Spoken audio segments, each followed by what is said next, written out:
আসসালামু আলাইকুম। আপনি সবাই কেমন আছেন?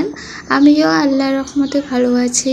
আমার ভিডিওটি কাছে কিংবা দূরে, দেশ কিংবা দেশের বাহিরে যারা দেখছেন তাদেরকে অসংখ্য ধন্যবাদ।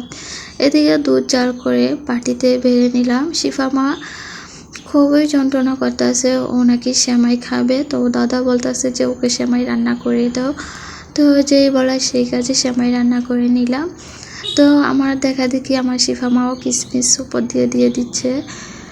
তো এখন শিফা বলতেছে যে আম্মু আমাকে একটা প্লেটে বেড়ে দাও। তো এখন ওকে বেড়ে দিব প্লেটের ভিতরে।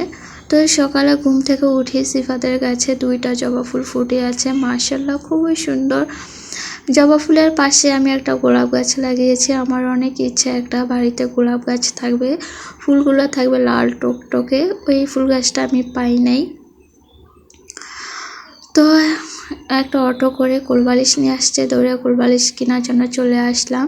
শিফা মা বলতেছে যে আম্মু তোমার আমি কোলবালিশ দিব। আমি বলতেছিলাম না চলবে না, আমি তোমার পুরান কোলবালিশ নিব না, আমি নতুনটাই নিব।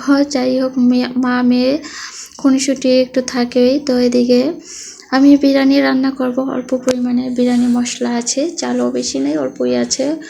অল্প করে রান্না করে দিব শিফাকে, ও ভাত খেতে চায় না, বিরিয়ানি হলে ইচ্ছাকৃতভাবেই খায়। এদিকে আজ অন্যরকমভাবে রান্না করব বিরিয়ানিটা। তো এদিকে মশলাটা ভালোভাবে কষিয়ে নিব, নিয়ে মাংসগুলা ভালোভাবে কষাবো। এখন টক দই দিয়ে দিব এটার ভিতরে। আমার শিফা তো দেখে খুবই খুশি, বিরিয়ানি রান্না করছে। আমার ভিডিওটি যদি ইউটিউব চ্যানেল থেকে দেখে থাকেন প্লিজ সাবস্ক্রাইব করে পাশে থাকবেন। আর পুরাতন আপু ভাইয়াদেরকে অসংখ্য ধন্যবাদ।